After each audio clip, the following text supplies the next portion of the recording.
Hello दोस्तों, दिलचस्प हिंदी कहानियाँ चैनल में आपका स्वागत है। यह कहानी शुरू होने से पहले जल्दी से हमारे चैनल को सब्सक्राइब करके बेल आइकन दबा दीजिए, क्योंकि हम आएंगे हर बार एक नई कहानी के साथ। अगली सुबह मीरा परेशान और हताश होकर किचन में काम कर रही थी। उसकी समझ में कुछ नहीं आ रहा था कि आखिर खाने में नमक और मिर्च बढ़ा तो कैसे बढ़ा। ये सवाल मीरा के दिमाग से उतर नहीं रहा था। तभी शांति देवी मीरा को आवाज लगाती हैं। आज नाश्ता मिल जाएगा या मेरी सहेलियों की तरह मुझे भी भूखा रखोगी? नहीं नहीं माँ जी, 5 मिनट दीजिए, मैं नाश्ता ला रही हूँ। मीरा हड़बड़ाहट में नमक का डिब्बा निकालती है और गलती से सारा नमक नीचे गिर जाता है। जैसे ही वो नमक उठाने के लिए झुकती है, उसे शांति देवी की अंगूठी नमक में मिलती है। मीरा समझ नहीं पाती है कि आखिर शांति देवी की अंगूठी नमक के डिब्बे में कैसे आई, क्योंकि शांति देवी किचन का कोई काम नहीं करती थी। मीरा अभी ये सब सोच रही होती है कि तभी आयुष की आवाज आती है। माँ, मैं ऑफिस जा रहा हूँ। अरे कुछ खा ले, ऐसे खाली पेट मत जा। ओ देवी जी, बेटा मेरा भूखा जाए क्या? आज बन जाएगा नाश्ता। नहीं माँ, रहने दो, मेरी मीटिंग है, वैसे भी लेट हो गया हूँ, बाहर ही कुछ खा लूंगा।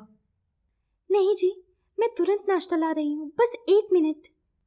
रहने ही दो, टाइम नहीं है, मैं बाहर कुछ खा लूंगा। अच्छा, मैं लंच पैक कर देती हूँ, आप बाद में खा लीजिएगा।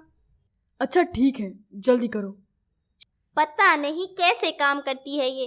मेरा बेटा खाली पेट जा रहा है। हे राम, कैसे कैसे दिन दिखाएगी ये। माँ, जाने दो ना, कोई बात नहीं। हाँ हाँ, वो तो महारानी है, उनको कोई कुछ बोल थोड़ी सकता है अब। इतने देर में मीरा आयुष को लंच पैक करके देती है और आयुष ऑफिस के लिए निकल जाता है। मीरा घर का सारा काम करके थोड़ा आराम करने जाती है, पर अंगूठी की बात उसके दिमाग में चलती रहती है। उसे समझ नहीं आता कि आखिर शांति देवी अपनी ही सहेलियों के साथ ऐसा कैसे कर सकती हैं।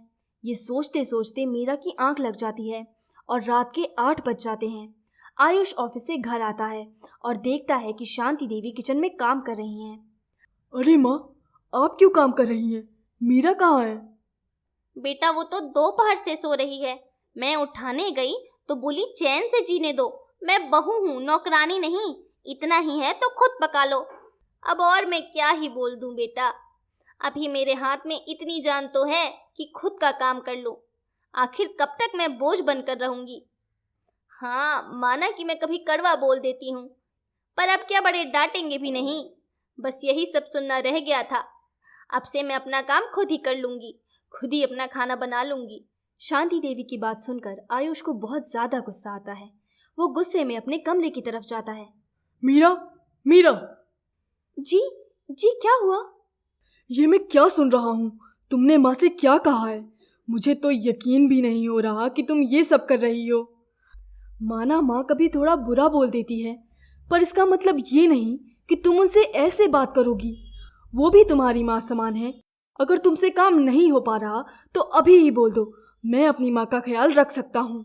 लेकिन मैंने किया क्या है? मैंने माँ जी को कुछ नहीं कहा, सच में। मैं थोड़ा थक गई थी, इसलिए आंख लग गई थी। मैंने तो माँ जी से बात भी नहीं की। तो क्या तुमने नींद में माँ को काम करने के लिए कहा है? बस करिए अब, आखिर मैं ऐसा क्यों करूँगी?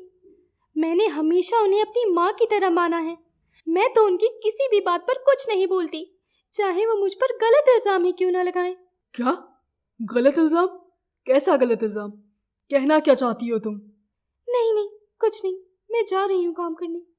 रुको, पहले ये बताओ, आखिर माँ ने कौन सा गलत इल्जाम लगाया है? मीरा बिना कुछ बताए रोते हुए कमरे से बाहर चली जाती है और किचन में काम करने लग जाती है। शांति देवी मीरा को रोता देख बहुत खुश होती हैं और चुपचाप सोफे पे बैठ जाती हैं। अब आयुष सोच में पड़ जाता है कि आखिर मीरा पर कौन सा गलत इल्जाम लगा है और वो इतना रो क्यों रही है।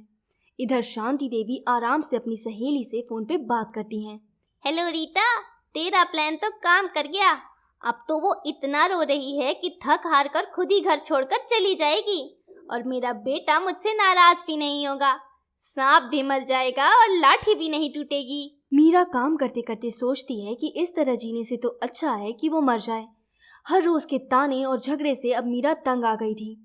उसने सोचा कि वो आयुष को अंगूठी दिखा दे, पर उसे डर था कि इससे आयुष और उसकी माँ के बीच का रिश्ता खराब हो जाएगा, इसीलिए वो चुप रहने का फैसला करती है। तभी आयुष गुस्से में किचन की तरफ आता है और कहता है, मीरा, अभी इसी वक्त मेरे घर से निकल जाओ। मैं तुम्हें 1 मिनट भी नहीं देखना चाहता हूँ। निकल जाओ।